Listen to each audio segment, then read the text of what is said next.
Now let's address some common questions and concerns. First, what about the caffeine? Yes, green tea contains caffeine, but significantly less than coffee. A cup of green tea has about 25 to 50 milligrams of caffeine compared to 95 milligrams in coffee. Most people tolerate this amount well, and the L-theanine in green tea actually helps create a calm, focused energy rather than the jitters some people get from coffee. However, if you're very sensitive to caffeine, you can choose decaffeinated green tea or limit your consumption to earlier in the day. Second, can green tea interact with medications? Yes, potentially. Green tea can interact with blood thinners like warfarin, certain blood pressure medications, and some other drugs. This is why it's absolutely essential to talk to your doctor before adding green tea to your routine if you're on any medication. Third, what about green tea supplements or extracts? While concentrated green tea supplements exist, I generally recommend drinking the tea itself. The supplements can be effective, but they're also more likely to cause side effects. Some people have experienced liver problems from very high doses of concentrated green tea extract supplements. The tea itself is much safer and has thousands of years of traditional use behind it. You also get the hydration benefits and the ritual of tea drinking, which has its own stress-reducing effects. Fourth, how long before I see results? This isn't an overnight miracle cure.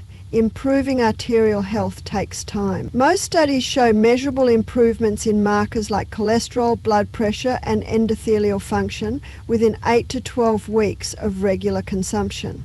For more significant changes in arterial plaque, you're looking at several months to years of consistent healthy habits, including, but not limited to, green tea consumption. Fifth, can I drink other teas instead? White tea and oolong tea also contain beneficial catechins and can provide cardiovascular benefits, though they're generally less studied than green tea. Black tea has some benefits too, but the fermentation process reduces the catechin content significantly. Herbal teas generally don't have the same effects. Now, I want to be completely honest with you.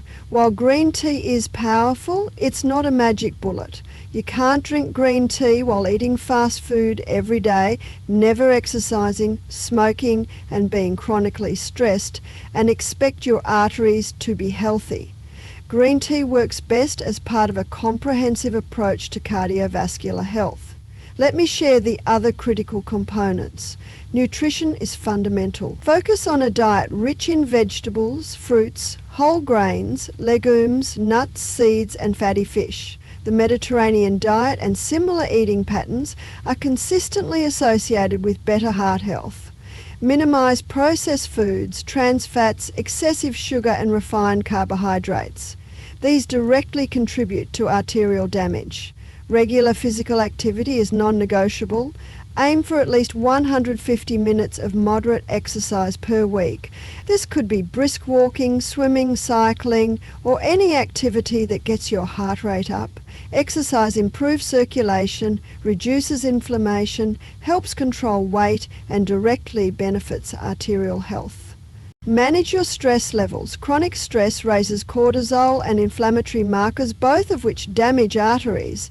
Practice stress reduction techniques like meditation, deep breathing, yoga, or whatever helps you relax.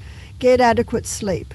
Poor sleep is strongly linked to increased cardiovascular risk. Aim for 7 to 9 hours of quality sleep each night.